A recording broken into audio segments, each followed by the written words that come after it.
సంతృప్తి వ్యక్తం చేసిండ్రు అని చెప్పి నేను భావిస్తున్నాను.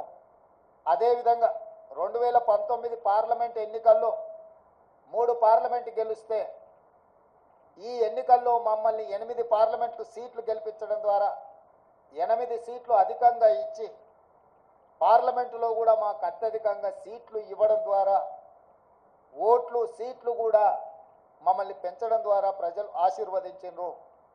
ఇదే కాకుండా మూడవ విశ్లేషణ 119 శాసనసభ నియోజకవర్గాలలో ప్రజలు ఓట్లేస్తే విస్పష్టంగా ఆనాడు 64 సీట్లు ఎట్లయితే మెజారిటీ వచ్చిందో ఈరోజు 64 సీట్లలో మెజారిటీ రావడమే కాకుండా కంటోన్మెంట్ మేము ఓడిపోయి బీఆర్ఎస్ గెలిచిన సీటులో కాంగ్రెస్ పార్టీకి 13,206 ఓట్ల మెజారిటీ ఇచ్చి 65వ స్థానాన్ని కూడా కాంగ్రెస్ పార్టీకి ఇవ్వడం ద్వారా ఆనాడు ఇచ్చిన 64 సీట్ల కంటే ఇంకొక సీటును అదనంగా ఇచ్చి కాంగ్రెస్ పార్టీని అసెంబ్లీలలో కూడా 65 సీట్ల తీర్పు ద్వారా మా రెఫరెండంని ప్రజలు సమర్థించిండ్రు, మాకు అనుకూలంగా ఓట్లేసి గెలిపించిండ్రు.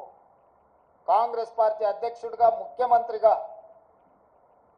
కాంగ్రెస్ పార్టీ ప్రజాప్రతినిధులకు మంత్రివర్గ సహచరులకు శాసనసభ్యులకు రాష్ట్ర స్థాయి నాయకులకు జిల్లా స్థాయి నాయకులకు మండల స్థాయి నాయకులకు మరీ ముఖ్యంగా గ్రామ స్థాయి కార్యకర్తలకు మనస్ఫూర్తిగా కృతజ్ఞతలు ధన్యవాదాలు తెలియజేస్తున్నా. ఈరోజు వారి శ్రమ వల్ల వారి కష్టం వల్ల వారి ప్రయత్నం వల్ల ఓట్ల శాతంలో కావచ్చు పార్లమెంటు సీట్ల విషయంలో కావచ్చు శాసనసభ నియోజకవర్గాల వారిగా కాంగ్రెస్ పార్టీకి అత్యధిక మెజారిటీని తీసుకొచ్చి మా కాంగ్రెస్ పార్టీ కార్యకర్తలు ఈరోజు మా గౌరవాన్ని రాహుల్ గాంధీ గారి నాయకత్వాన్ని నిలబెట్టినందుకు కాంగ్రెస్ పార్టీ తరఫున వారికి నేను సంపూర్ణంగా కృతజ్ఞతలు తెలియజేస్తున్నా.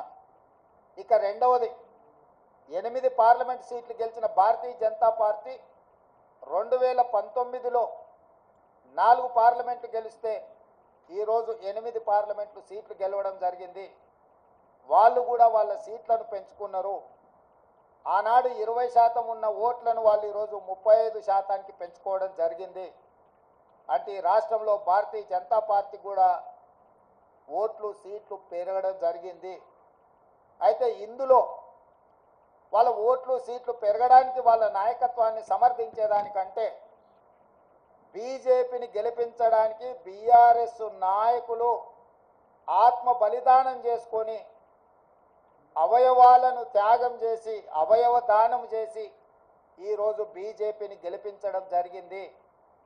బీజేపీ గెలిచిన 8 పార్లమెంటు నియోజకవర్గాలలో బీఆర్ఎస్ 7 సీట్లల్లో డిపాజిట్లు కోల్పోయింది. ఆదిలాబాద్ కావచ్చు, నిజామాబాద్ కావచ్చు, కరీంనగర్ కావచ్చు, మల్కాజ్గిరి కావచ్చు, సికింద్రాబాద్ కావచ్చు, చేవెళ్ళ కావచ్చు, మహబూబ్ నగర్ కావచ్చు, ఈ 7 పార్లమెంటు నియోజకవర్గాలలో బీఆర్ఎస్ డిపాజిట్లు కోల్పోయి బీజేపీని గెలిపించడం ద్వారా బీఆర్ఎస్ నాయకులు ఆత్మ బలిదానం చేసుకొని అవయవ దానం చేసిండ్రు బీజేపీకి. ఈ విషయం నేను ఈరోజు చెప్పడం లేదు.